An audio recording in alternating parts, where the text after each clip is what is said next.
Boa noite. O programa Brasilianas.org discute hoje o legado do economista e pensador político Celso Furtado e suas contribuições para analisarmos as crises econômica e política enfrentadas atualmente pelo país. Teremos chegado ao limite do processo de inclusão social e de desenvolvimento, também estabelecido pela Constituição de 88?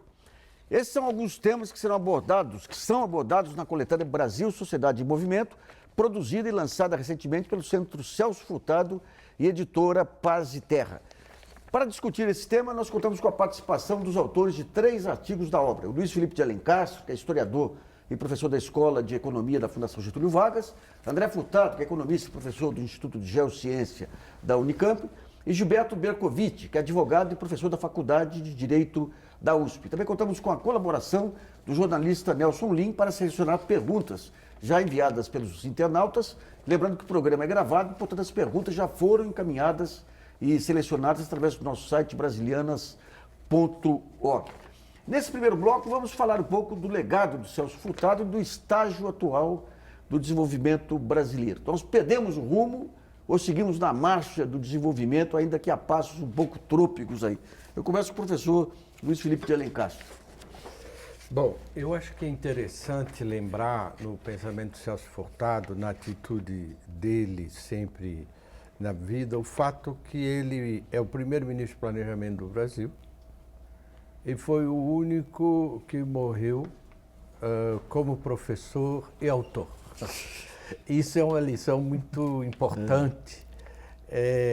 Um servidor do Estado, isso é uma expressão que no Brasil até soa bizarra, mas é uma expressão que tinha na França, que existe na França, um grande servidor do Estado, um homem que, quando chegou em Paris, isso faz parte da biografia dele, ele era um dos raros especialistas da América Latina no momento, em meados dos anos 60, os bancos estavam interessados em saber o que estava ocorrendo, ele recebeu vários convites, porque ele foi para Paris com o editorial do fundador do Le Monde, Beuve-Méry, que disse que a França tinha que acolher Celso Furtado, e ele preferiu ser professor. Eu acho que esse é o ponto importante. Fantástico, fantástico. André, do ponto de vista das teses de desenvolvimento do Celso Furtado, toda aquela fase da industrialização como motor do desenvolvimento, o que se mantém atual e o que já foi superado pelos fatos aí? Bem, eu acho que o pensamento dele continua sendo muito atual, no sentido que ele buscou juntar uma análise econômica com a dimensão social, né? Por exemplo, voltando ao que o Felipe estava contando agora, quando ele chegou na França, né, ele fez um diagnóstico muito pessimista sobre as potenciais de desenvolvimento brasileiro, porque justamente ele constatava que era um país muito desigual, né, e que esse desenvolvimento não teria sustentabilidade futura, né. E após um intenso debate, inclusive com outros economistas brasileiros e latino-americanos, ele escreveu em 72, se eu não me engano, um livro chamado Análise do Modelo Brasileiro, né? E eu entendo que nesse livro estão as bases, eu acho, do que hoje continua sendo o modelo de desenvolvimento nacional, ou seja, um modelo onde se combina concentração de renda com, digamos, um certo elitismo, né, no tipo de produção que existe no país, né? Ele traz aspectos culturais também como determinantes também da formação de um projeto de país, né? Com certeza. Para ele, digamos, o desenvolvimento parte de uma necessidade de autoafirmação, né? Na qual, digamos, a criatividade é um centro, né? Essa criatividade tem que ser entendida de uma forma ampla, né? Que envolve tanto a inovação, por exemplo, mas também a cultura, né? E essas duas dimensões estão intimamente interligadas. Gilberto, muitos desses princípios aí foram consagrados aí na Constituição de 88, né? Até que ponto que o sistema jurídico aí ele tem dado vazão, digamos, a essa questão da cidadania e da afirmação da cidadania? Nós costumamos brincar às vezes que a Constituição de 88 é até furtadiana, ela tem vários aspectos furtadianos. Ela prevê, por exemplo, os objetivos da República, o artigo 3º, que é o objetivo da República garantir o desenvolvimento nacional, erradicar a miséria, diminuir as desigualdades sociais e regionais. Ela prevê no artigo 170 da Ordem Econômica a ideia de a finalidade da ordem econômica é existência digna, baseada na ideia de soberania, da redução das desigualdades, pleno emprego. Depois ela prevê no artigo 219 que o mercado interno é patrimônio nacional e que deve ser desenvolvido para a incorporação da população, desenvolvimento tecnológico e o bem-estar do país. Quer dizer, a ideia da internalização do Centro de Decisão Econômica, do Celso Furtado, desde a formação econômica do Brasil, está ali presente. Quer dizer, que o país tem que ter o controle sobre a sua política, sobre os seus recursos e tem que se desenvolver no sentido de incorporar a população no processo de desenvolvimento, reduzindo desigualdades, melhorando as condições de vida, inovando, gerando tecnologia, gerando inovação, criatividade. Quer dizer, a obra do Celso Furtado, de certa maneira, até porque sempre foi um autor que na época da Constituinte ainda era ministro, né, da Cultura e estava sempre no debate econômico central, no debate político, acabou influenciando bastante a concepção da própria estruturação da Constituição de 88. E hoje em dia, com globalização, com União Europeia, com esse primado das grandes corporações, ainda há espaço para os projetos nacionais, professor Lucílio? Uma coisa que é bom lembrar também, que completa um pouco o que nós estávamos falando, ele sempre foi um grande admirador da perenidade e da função do Estado brasileiro. Isso é uma coisa que eu vejo até gente jovem com quem eu trabalho, e jovens economistas, historiadores. Eu me lembro da indignação dele quando teve aquela campanha no governo Collor, que era um elefante invadindo uma loja de porcelana. Não sei se você lembra, na época do desmonte, o Estado brasileiro é um elefante que entra na loja de porcelana. O Estado brasileiro, ele dizia, e eu repito aqui, completou uma performance histórica extraordinária. Foi o único agregado político da América Latina, das Américas, do Novo Mundo, que não se fragmentou. O Brasil manteve-se unido em torno de uma burocracia que depois desenvolveu uma política industrial muito bem sucedida na primeira etapa, manteve uma identidade nacional. Quer dizer, toda essa ofensiva contra o Estado brasileiro, como se fosse uma gangue de corruptos ou de incompetentes, é um grande absurdo. Há vários estados inviáveis hoje. O Estado brasileiro é mais velho como Estado nacional, que a Itália e que a Alemanha e que a Bélgica. Talvez a Bélgica amanhã se divida. A Bélgica talvez não seja viável. O Brasil é viável. Eu acho que isso é importante lembrar. Agora, essa instabilidade política, essa falta de foco, digamos, no chamado interesse nacional, na sua opinião, é fruto de uma democracia ainda em processo de amadurecimento ou é uma praga secular que não pode ser vencida aí? Não, é a pergunta que você colocou, que tem toda a razão. A globalização misturou muito as variáveis e criou uma situação. O primeiro impacto que teve no Brasil foi aquela crise monetária na Tailândia. Eu não sei se você lembra, a crise do Baht. Aquilo é um momento emblemático quando você tem um impacto de uma moeda que ninguém tinha noção e bate aqui, não é? E a partir daí nós entramos num contexto que a diplomacia brasileira, no primeiro e no segundo mandato do Lula, até seguiu de perto e conseguiu também grandes vitórias. A nomeação do Azevedo na OMC é a primeira vez que o Brasil emplaca alguém numa das instituições de Bretton Woods. Hoje há não só uma falta de visão, mas há também um apagão na diplomacia. As duas coisas, eu acho que se fazem uma junção para embrulhar muita perspectiva. André, a gente teve no pós-guerra, principalmente, os grandes desenvolvimentistas, Alberto Hirschman e outros aí, a própria CEPAL com os seus projetos. Hoje o desenvolvimentismo, como é que está se processando, digamos, as novas ideias de desenvolvimentismo, tanto na academia brasileira quanto em centros internacionais? O desenvolvimentismo, digamos, pode ser considerado uma ideologia, né? Mas também uma forma de interpretar, de entender a nação brasileira. E nesse ponto, eu acho que ele tem se associado muito com o pensamento estruturalista, né? Latino-americano, né? Embora não seja exatamente o mesmo fenômeno, né? Ele, no meu entender, renasceu, né, após o governo, enfim, 2000, quando você tem uma retomada de governo de esquerda aqui na América Latina, depois da onda neoliberal aí da década de 90, né, como uma tentativa de resgatar uma certa ideologia industrializante do país, um projeto, digamos, industrializante no país.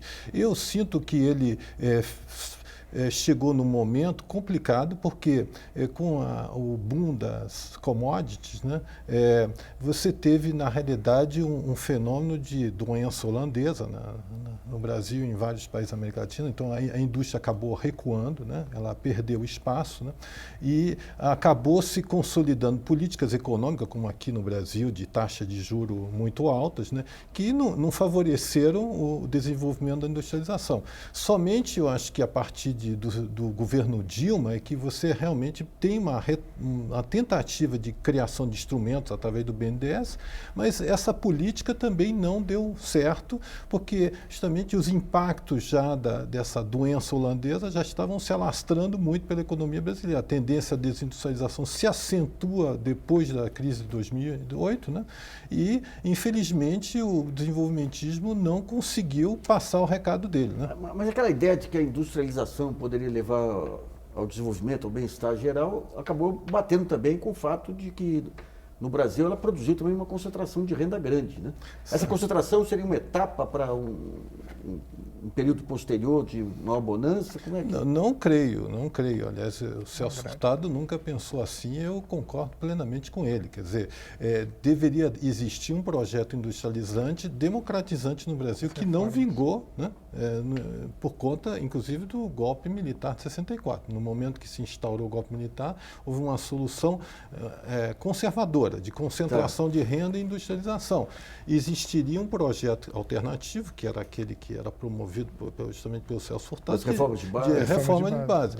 Esse projeto não vingou. E ele, infelizmente, agora, né, chegou no momento que houve, eu entendo, uma certa melhora social no Brasil, a partir dos anos 2000, mas o projeto de transformação produtiva com industrialização, ele não avançou muito por conta desse contexto de doença holandesa, né? Gilberto, em relação às reformas de base aí, o que se extrai hoje de princípios que na época eram considerados como altamente subversivos e que depois foram incorporados pela própria modernização? Nós vemos, na verdade, um paradoxo, porque as reformas de base do governo João Goulart, com a participação do Celso Furtado, Santiago Dantas, tantos outros líderes importantes nesse debate, elas foram as reformas que o Brasil nunca fez. Reforma agrária, reforma urbana, reforma bancária, reforma educacional, a própria reforma tributária, são uma série de reformas que visavam justamente, como o André mencionou, conciliar o processo de desenvolvimento, de superação do subdesenvolvimento, a industrialização com a integração da população no processo, com a distribuição de renda, com a resolução da questão da terra, né? Que às vezes a gente esquece que ela existe, mas ela continua central, inclusive politicamente, na nossa estrutura política e econômica. Quer dizer, essas reformas, quando vem a redemocratização, parte delas é incorporada ao texto de 88. A reforma agrária está lá, talvez não com todo o avanço que se responsabilidade social da propriedade. A função social está lá. Social, A reforma agrária virou uma política constitucional. A reforma urbana é uma política constitucional.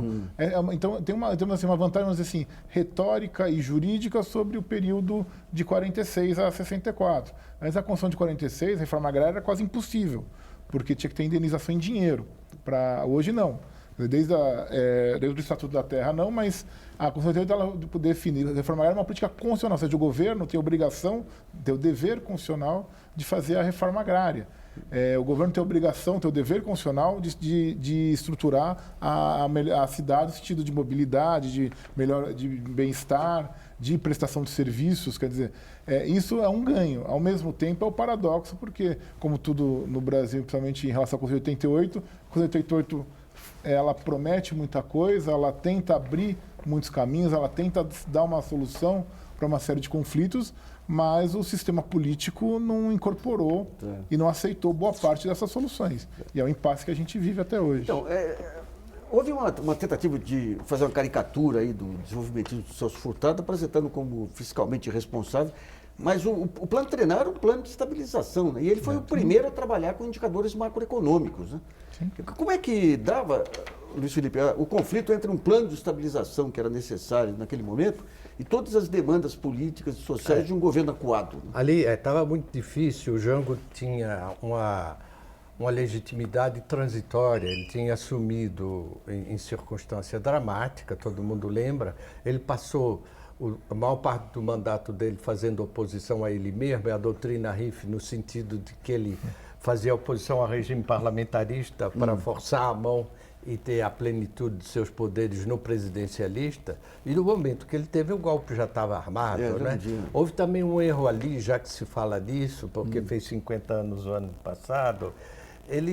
Naquela época, o Brasil era muito atrasado em matéria de comunicação. A campanha presidencial, Brasília era totalmente isolado. Uma campanha presidencial começava 1 ano e meio antes, 2 anos antes. Todo mundo tinha candidato, Juscelino, do centro, Lacerda, Brizola. da direita, Brizola, e o Jango não tinha nenhum.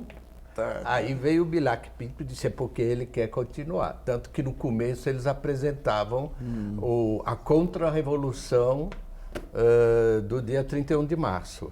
Quer dizer, ele ali precisava ter se agarrado com alguém, ou com o Juscelino, que era o candidato imbatível. Mas ali houve também uma coisa, nem todo gaúcho é Getúlio. Né? E nem Brizola. Né? Vamos a uma pergunta selecionada pelo jornalista Nelson Lin, lembrando que o programa foi gravado e, portanto, as perguntas já foram selecionadas do nosso site brasilianas.org. Nelson. Bom, Nassif, o internauta Hermógenes Saviani Filho, de Porto Alegre, Rio Grande do Sul, pergunta: após o processo de redemocratização, o medo de um possível retorno à ditadura não levou nossos governos, principalmente dos que mais se esperavam a postura progressista, a agirem de forma extremamente pragmática? Primeiro, ante a não investigação dos crimes cometidos durante o período, e segundo, o não enfrentamento dos problemas sociais de uma maneira mais incisiva na redistribuição da renda, confrontando nossas elites, principalmente a financeira. Gilberto. Olha, essa é o que eu acho, só o Luiz Felipe pode complementar o André. Eu tenho um pouco essa visão. Eu acho que principalmente o governo Lula, o governo Dilma, principalmente o governo Lula, ele ficou muito receoso, ele ficou muito temeroso de determinadas possíveis medidas ou determinadas possíveis políticas. Acho que a questão agrária é um exemplo mais emblemático, né? A questão agrária que foi pouco tratada no governo Lula e foi esquecida no governo Dilma, e continua sendo uma questão central.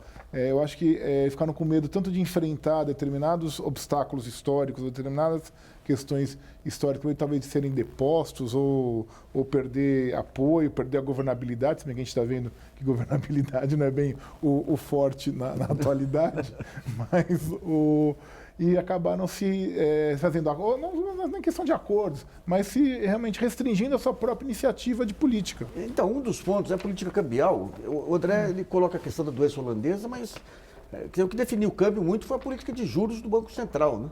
Será que essa contemporização com a política cambial não foi uma maneira também de administrar politicamente as reações aí? Não foi excesso de pragmatismo político? Eu entendo que foi muito a questão do controle da inflação, né? Certo? A saída que a economia brasileira, enfim, o governo achou para controlar a inflação foi justamente estabelecer um câmbio valorizado para o real, né? Com isso, você manteve, digamos, um nível de inflação relativamente sob controle, né? Situação que a gente não está hoje, né? Justamente a gente saiu dela, né? Mas o custo disso foi prejudicar a economia real do país, certo? No longo prazo. Você foi minando a competitividade da economia brasileira. Isso, como isso durou bastante tempo, né, essa sobrevalorização, as empresas começaram simplesmente a deixar de produzir no país e a importar os produtos. Isso foi corrompendo a nossa riqueza nacional. Então, o Brasil hoje, na realidade, está se descobrindo mais pobre do que era, certo? Essa desvalorização é isso. Vamos para o primeiro intervalo em brasilianas.org e volta já.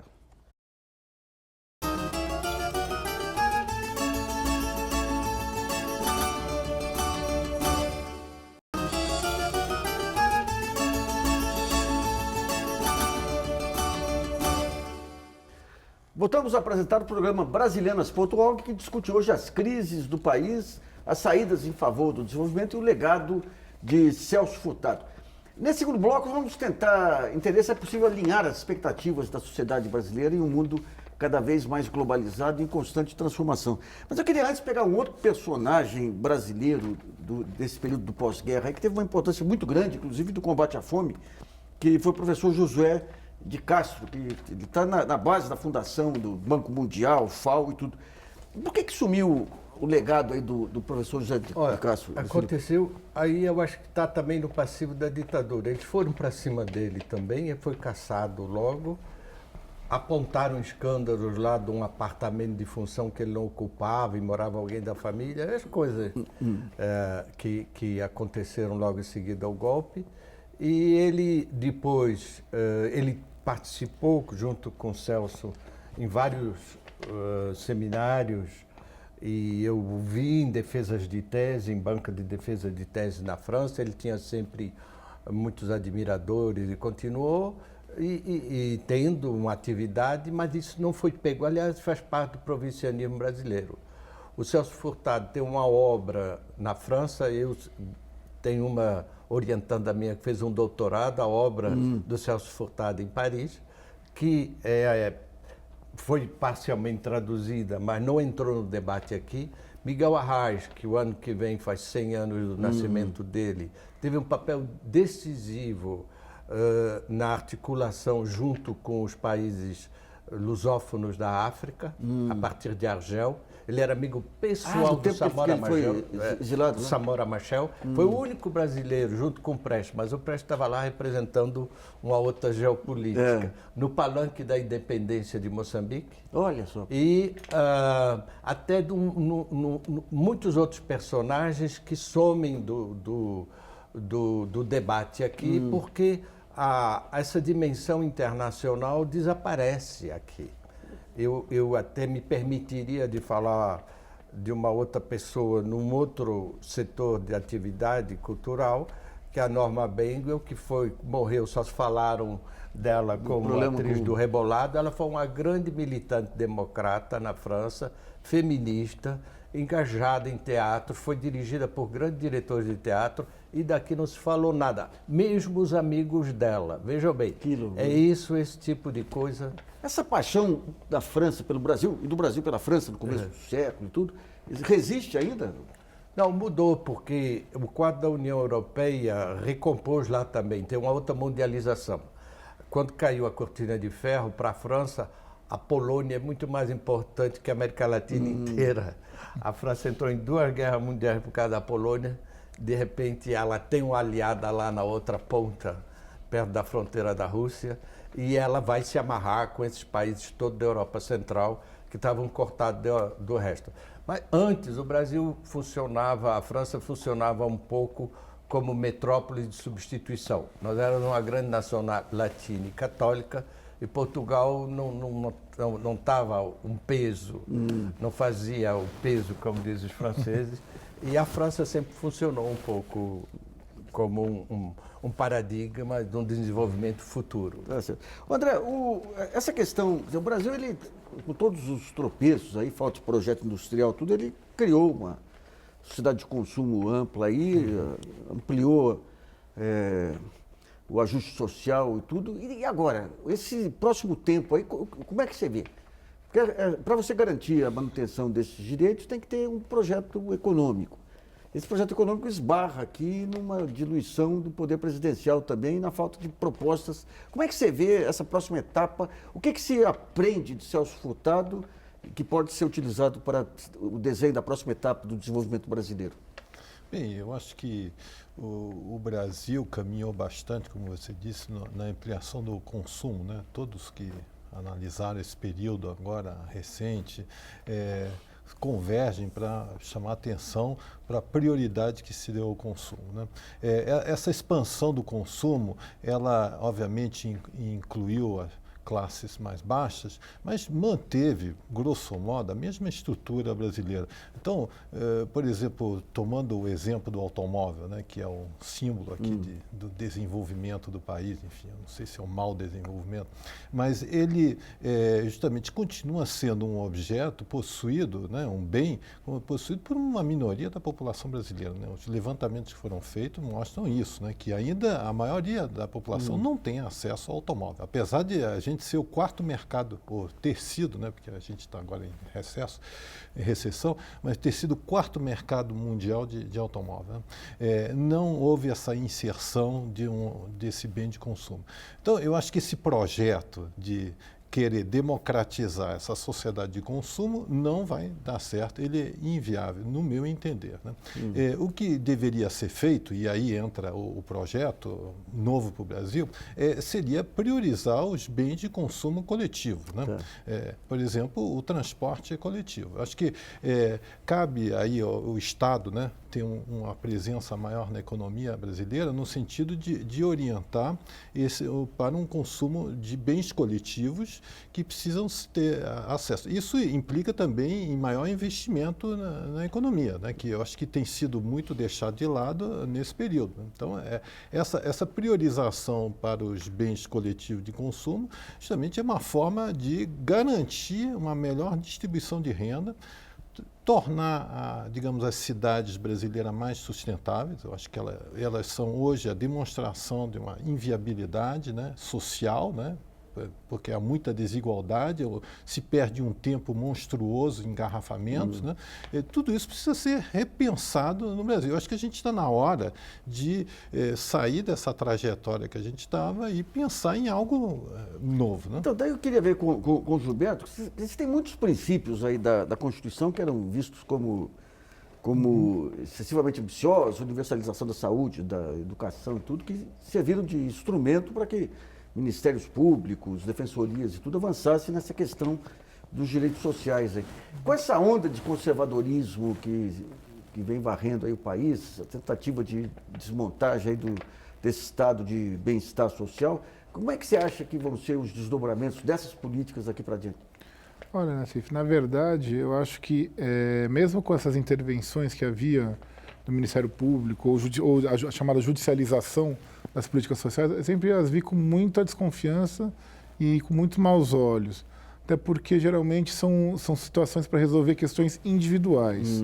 Dificilmente, até porque o judiciário não tem condição e não é formado para isso, ele não consegue resolver questões coletivas, questões globais. Quem tem que resolver a questão da política pública, da política do Estado, é o governante, seja o presidente, Mas se pegar, por exemplo, vamos pegar a educação governo inclusiva, a partir de um trabalho do Ministério Público, entendendo como direito da criança com deficiência, o direito à rede escolar, o ministro Haddad lá, ele montou uma política de educação inclusiva com 800 mil crianças. Sim, hoje mas na verdade era um princípio que já estava na Constituição. Sim, mas tem que que prática, foi uma decisão do governo, que o Ministério Público foi com questão muito individual. Te dou o exemplo da saúde. Saúde é o exemplo mais emblemático. Os pesquisadores de saúde pública hoje no Brasil, quando vão em congresso internacional, o pessoal contava, o pessoal da saúde pública lá da USP, eles contam situação que é absolutamente absurda. 1/3 do orçamento da saúde do Estado de São Paulo é desviado por decisão judicial, para tratamento experimental, para tratamento de doenças raras. Esse caso agora do câncer aí... Lógico, a gente entende. Se eu fosse juiz, eu decidiria do mesmo jeito. É a situação mais fácil do mundo. Vem o caso, está na minha mão, o sujeito não vai morrer na minha mão. então eu passo para frente. Então o que eu não estou vendo é que, para resolver o caso daquele indivíduo, eu estou tirando recursos de outras coisas, de outros projetos, e sem nenhuma coordenação com o planejamento da área. Mas e esse é o problema. O Ministério Público, da questão dos direitos coletivos, eu acho que ele tem...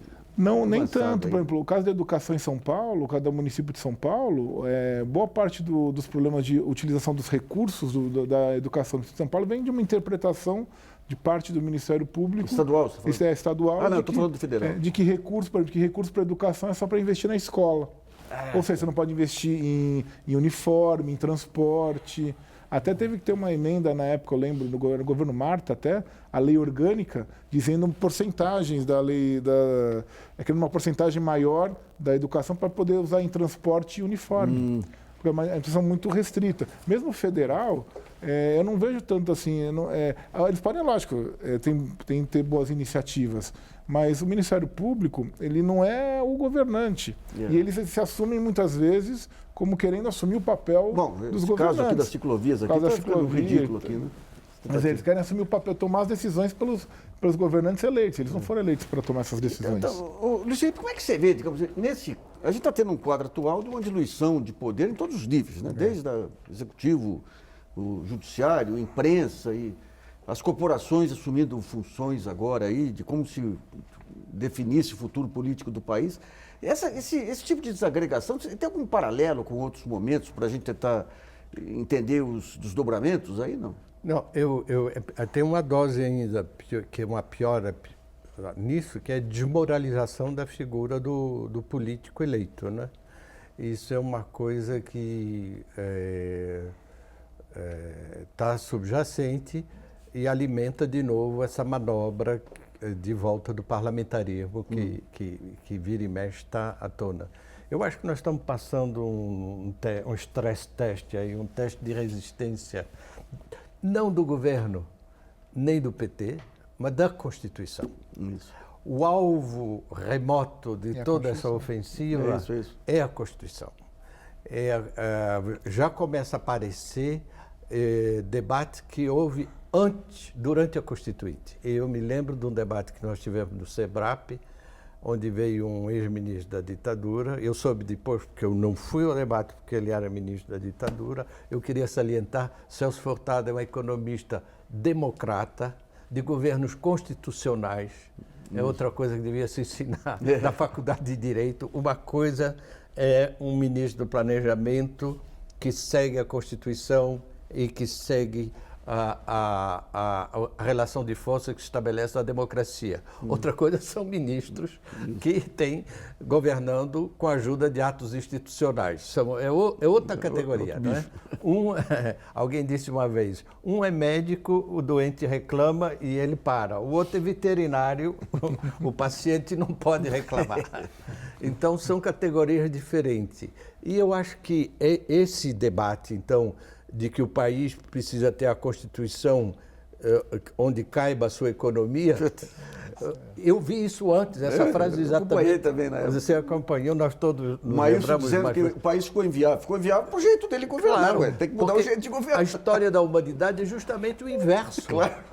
É o avanço político que transforma a economia. Claro. Senão nós estávamos vivendo na escravidão, que era uma instituição legal no Brasil até 88. E lucrativa. Hein? E lucrativa. E lucrativa. E ninguém queria largar. Vamos a mais uma pergunta selecionada pelo jornalista Nelson Lin. Lembrando que o programa foi gravado e as perguntas já foram selecionadas no nosso site brasilianas.org. Nelson. Bom, a internauta Vitória Lucas, de São Paulo, pergunta se o projeto de desenvolvimento do Brasil deve considerar a escolha de setores estratégicos, por exemplo, produção de energias a partir de fontes renováveis, tecnologia de produção e exploração de petróleo, entre outros, ou o poder público necessita reservar investimentos para todas as áreas? André? Bem, é uma boa pergunta essa. Sem dúvida, faz parte do ideário desenvolvimentista, né, priorizar setores, né? Eu acho que a industrialização, né, o projeto industrializante é um projeto que começa priorizando também determinadas atividades. A atividade industrial é uma delas, né? Eu sou, digamos, simpatizante dessa ideia de que se deva priorizar setores. Agora, e podem ser setores assim estratégicos como as energias renováveis. renováveis hoje.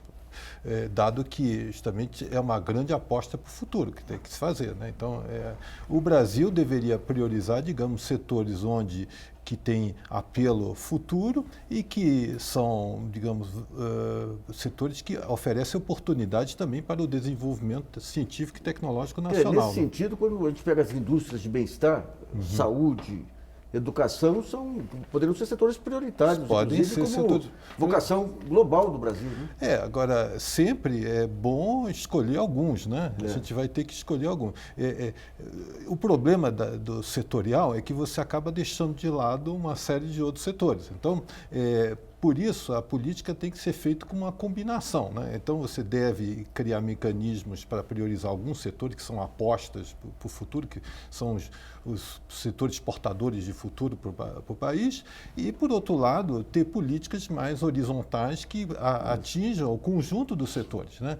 Que eles não podem ser deixados de lado, né? Abandonados só porque você está priorizando alguns setores. Mas esse conceito de campeões nacionais, como é que você vê?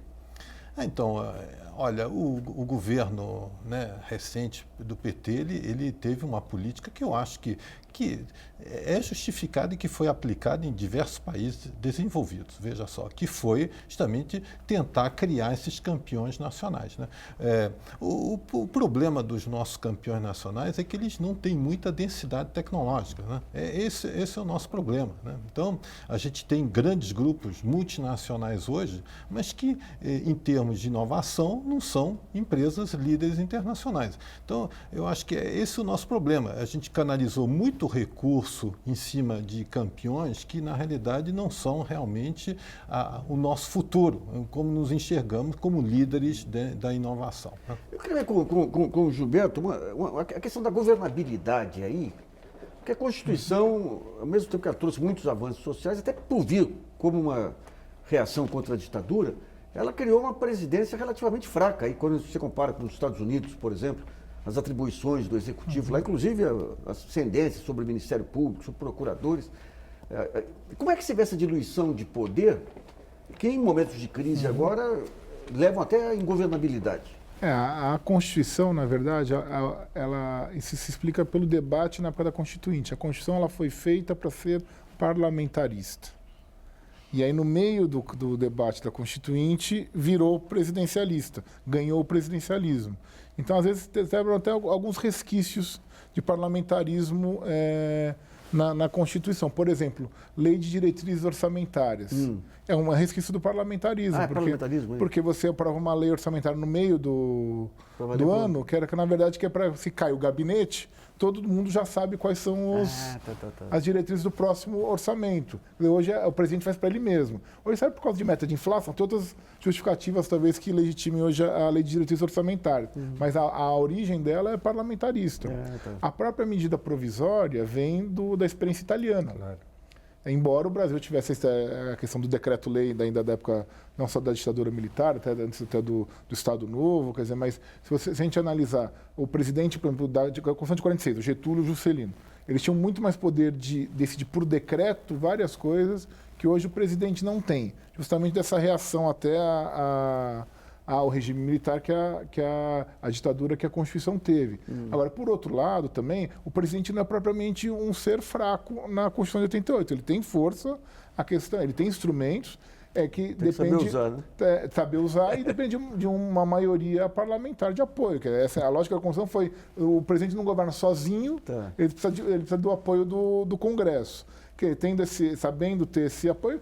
E a prova disso, nós tivemos, na experiência recente, pelo menos 2 presidentes absolutamente poderosos. O Fernando Henrique e o Lula fizeram o que quiseram, porque tinham apoio maciço no Congresso Nacional. Vamos para o segundo intervalo e Brasilianas.org volta já.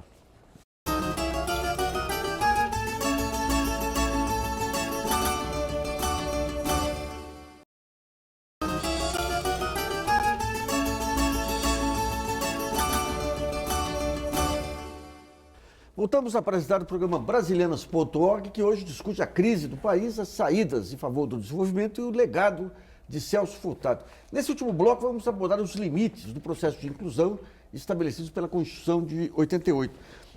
Luiz Felipe, a gente tem hoje, a gente não vê no país partidos políticos programáticos. A própria universidade hoje está muito diluída em termos de propostas e projetos de país. Onde que está a espinha dorsal capaz de organizar propostas e ideias em favor de uma direção aí de desenvolvimento social ou qualquer outra que seja? A universidade também ela passou por um processo de expansão, quase de explosão, pela a entrada maciça de gerações cujos pais não eram universitários. É um processo que acontece poucas vezes nos países. Nos Estados Unidos aconteceu no final da Segunda Guerra Mundial com o GI Bill. Foi a lei que deu acesso à universidade para os ex-soldados que não tinham o que fazer. Isso dá uma remexida muito grande nas universidades. Se criaram universidades nos 4 cantos do país, muitas estão mal equipadas, sem biblioteca. A gente vê isso até quando vê aparecer em projetos que vêm via CNPq e tal. Mas houve um movimento muito interessante. Por exemplo, o Enem deu uma mobilidade muito grande no país. Antes, eu sei porque eu sou de Santa Catarina, você ia estudar em Curitiba ou em Porto Alegre, não tinha universidade em Florianópolis. E os pais já tentavam arrumar coisas onde os filhos iam morar lá. Hoje acabou, o Enem joga as pessoas pelo país inteiro, está havendo uma mobilidade muito grande. Vai ter uma geração aí de famílias, de formandos e formados no Enem, que foram morar em cidades que não tinham a menor relação com a rede familiar deles. Isso é bom ou é ruim? Isso é muito bom. O país tem que mexer. Os Estados Unidos é dinâmico porque as pessoas se mexem. As pessoas não têm emprego aqui, vão procurar na outra ponta. Aquela efervescência da universidade dos anos 60, de discutir Brasil e tudo, está muito ligado a essa questão dos filhos do meio rural que estavam, ou dos imigrantes que estavam entrando na universidade também, né? Também. Isso aconteceu. Houve até, na época, uma pequena parcela de negros que entraram na universidade por causa do governo federal, com os concursos na Rede Ferroviária Federal, no Banco do Brasil e no Correio e Telégrafo, criou uma categoria que o movimento negro chama os velhos negros urbanos, que tinham estabilidade de salário e tal, entrou um pouquinho. Agora a questão da cota abriu muito, isso é uma coisa que vai ter resultado mais adiante. Eu acho a questão da cota, eu escrevi sobre isso no livro, eu vou me permitir de falar, exemplar, porque nos prometiam uma catástrofe, a racialização do Brasil, incêndios e atos de agressão, não houve nada. O que continua dando confusão no Brasil, nas universidades, é o trote. É isso. O resto... Mas, o Manuel Bonfim, que foi um grande pensador do começo do século, a alma do povo, para ele era vital e tudo. Quando começa o movimento de imigração, ele ficou com medo, porque achou que o Brasil não tinha cultura suficiente para assimilar os imigrantes. O meu pai era argentino e os amigos próximos falaram, seu pai com 10 anos de idade era argentino, com 10 anos de um dia virou mineiro. Mas o Manuel Bonfim era a favor da educação técnica e o Nabucco, na época, também tinha medo.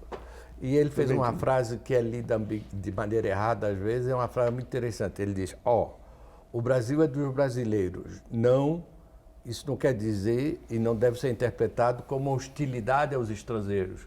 Quer dizer que o Brasil é de quem vive aqui agora, e não de camadas sociais europeias que vão chegar mais tarde para fazer o país. E eu acho que a ideia do Manuel Bonfim era essa. Isso. Não se deve esperar da imigração uma sociedade nova. O país tem que ser feito com quem está aqui. E o Brasil era tão poderoso que assimilou todas as culturas que vieram Assimilou aos trancos e barrancos. Mas não foi diluída assim. Não é a mesma coisa hoje, porque inclusive uma das coisas que a presidente Dilma diz de desinformação, nós acolhemos todo mundo e tal. O Brasil acolheu 2.500 sírios.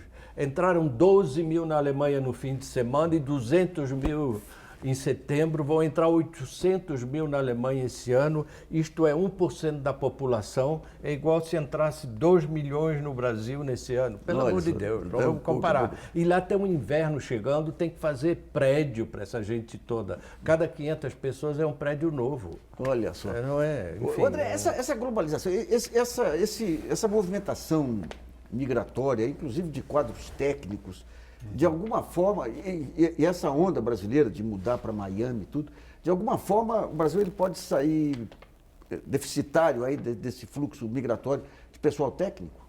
Não, eu acho que o Brasil tem tudo a ganhar com esse fluxo migratório, né?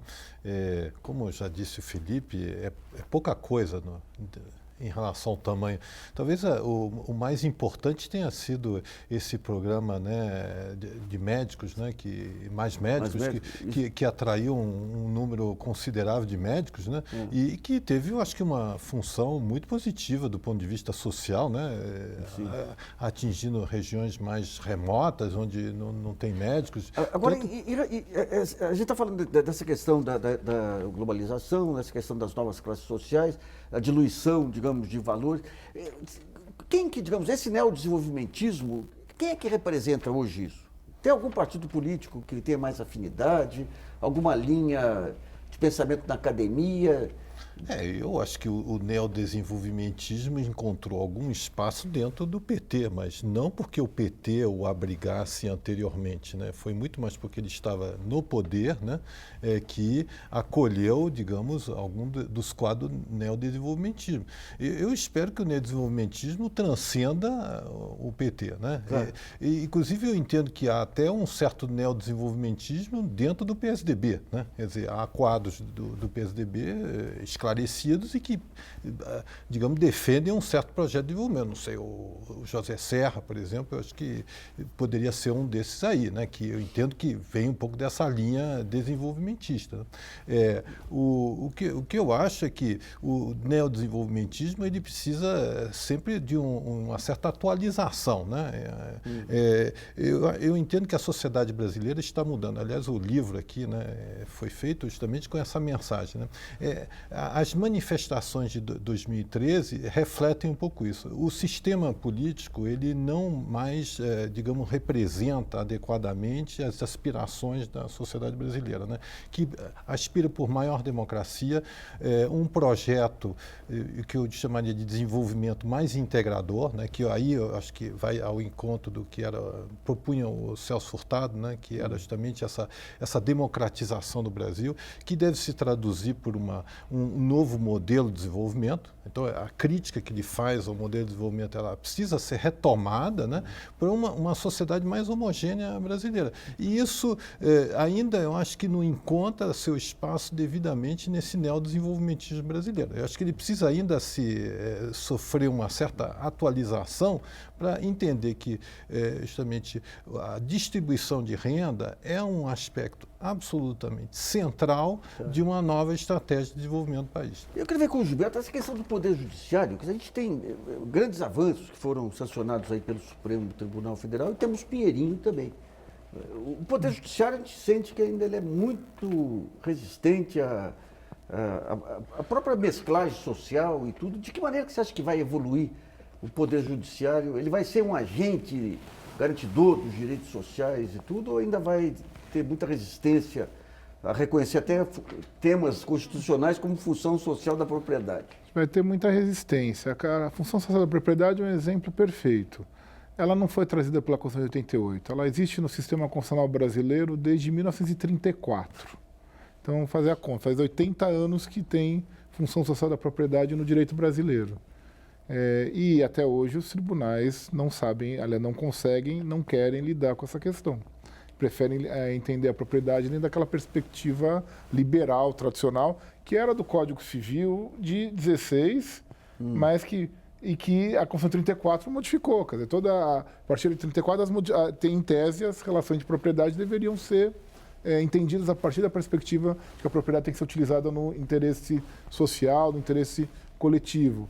E da mesma maneira, temos vários exemplos. Assim, e a gente tem uma contradição entre o ativismo, vamos dizer assim, dos tribunais superiores, principalmente, e a expansão de direitos sociais. Tem alguns estudos hoje, então a gente sai nos Estados Unidos, de estudos, por exemplo, que compararam o Canadá, a Austrália e a Nova Zelândia, que criaram cortes constitucionais, e que até o título do livro é até interessante, Cortes Fortes e Direitos Fracos, que começaram a dar interpretações que acabavam enfraquecendo a própria realização dos direitos.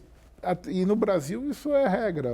O Supremo Tribunal Federal não se caracteriza necessariamente por ser um tribunal que defende e garante direitos sociais. Ele pega mais os morais. Ele né? é mais questões, talvez, questões individuais, ele até pode, em determinados momentos, ter se destacado. Agora, direitos sociais, ele nunca foi um tribunal efusivo nessa questão. Eu queria reagir. Você diz em regra, é bom porque uma exceção Sim, é as há algumas cotas. exceções, As cotas. sim. As cotas, esse tribunal, que é o Tribunal Supremo mais conflitivo Sim, que jamais existiu, votou unanimemente pelas cotas. Até o ministro Gilmar Mendes votou a favor. Não, mas ele foi algum cochilo aí que... Mas votou. Foi 10 votos. O ministro Fux estava impedido porque tinha sido advogado-geral, não podia votar. 10 votos a favor. Foi muito interessante. A partir daí, o Congresso votou a lei por unanimidade, menos um voto no Senado, Aloysio Nunes. Aloysio Nunes? Mas ele não erra, ele não acerta um, Aloysio. Enfim, é interessante porque ilustra também uma posição que é legítima. E é bom colocar quem foi que combateu as cotas no Supremo. O senador Demóstenes Torres. Herói da imprensa durante umas 2 semanas. E, em seguida, ele foi votado majoritariamente na Câmara e virou lei. Isso, então, eu acho um grande trunfo. Eu acho que o Brasil vai mudar completamente. Já está mudando. É uma emergência social muito forte que vai haver. Algumas votações morais lá, de casamentos e tudo, que o Supremo... Também. Sim, mas são questões, se vocês reparem, são questões, não a questão das cotas, mas a questão do casamento homoafetivo, que é extremamente importante, é uma questão, vamos dizer assim, que também afeta de direitos individuais, muito mais do que social. A visão de direitos sociais, no caso da cota, afeta a educação, afeta depois a inclusão. Mas o caso de os direitos, por exemplo, em saúde, em educação de uma maneira geral, habitação, a questão da reforma agrária, a questão urbana, eles são muito resistentes. Cota para serviço público. Eu estava conversando com o pessoal que está aí. A ministra Carmen Lúcia, que teoricamente veio com a imagem de progressista, tinha enorme dificuldade em entender a abrangência aí desse tipo de cota também no setor público. Como, por exemplo, a questão tem um exemplo até, o mandado de injunção, que foi uma criação da Constituição 88, que foi morta pelo próprio Supremo Tribunal Federal, assim que saiu a Constituição, pelo ministro Moreira Alves, né? Ele foi ressuscitado numa situação para restringir direitos sociais. Ele foi citado pelo Gilmar Mendes, acho que era pelo Eros, na época, que era para limitar a greve do serviço público. Vamos a mais uma pergunta selecionada dos nossos telespectadores e é pelo jornalista Nelson Lim. A internauta Vivian Ferreira, do Rio de Janeiro, ela fala que ela gostaria de uma avaliação dos avanços educacionais no país e se concordam que é através da educação que o Brasil necessita fazer sua revolução desenvolvimentista. Luiz Felipe. Sobre o desenvolvimentismo, eu queria também dizer que é interessante. Houve um evento em Natal, dos 70 anos da CNBB, que coincidia com a fundação da Sudene também. E, aliás, houve uma homenagem a Celso Furtado lá. É muito interessante porque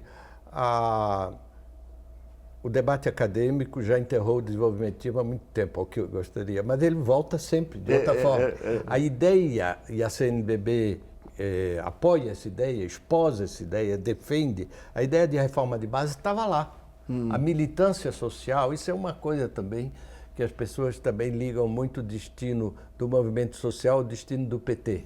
Ele já perde a eleição, perde o governo, mas não acaba nunca. Claro, tem uma vitalidade social hoje em dia fantástica. Isso é uma dinâmica muito importante e eu acho que a questão da educação aí é fundamental. Você espalhou hoje pelo Brasil afora, há efeitos indiretos também, que eu já falei do Enem, mas, por exemplo, o Bolsa Família, na obrigatoriedade do cadastro, levou o pessoal também a tirar título de eleitor. Os analfabetos começaram a ter título de eleitor, que nunca eram contemplados na propaganda do TSE. O TSE contemplava a categoria dos jovens de 16 anos. Aliás, com um apelo à classe média festivamente, né? Tá, Um tá. jovem, aí mostrava alguém na praia e tudo. Ninguém dizia para a velhinha lá que morava no campo, que era analfabeta, que ela também tinha direito. Tá. E aí, com o Bolsa Família, isso aumentou muito. Hoje o resíduo de analfabetos que não são eleitores é muito pequeno. Bom, o programa Brasilianas.org sobre a crise do país, as saídas e o legado do Celso Furtado termina por aqui. Agradeço a participação de Luiz Felipe de Alencastro, que é historiador e professor da Escola de Economia da Fundação Getúlio Vargas, do André Furtado, que é economista e professor do Instituto de Geociências da Unicamp, e do Gilberto Bercovitch, que é advogado e professor da Faculdade de Direito da USP. Também agradeço a colaboração do jornalista Nelson Lim e de você que nos acompanhou em mais essa edição. E lembre-se, você pode continuar enviando sugestões, textos e vídeos para o portal brasilianas.org. Esse espaço aqui também é seu. Voltamos na próxima segunda-feira. Até lá!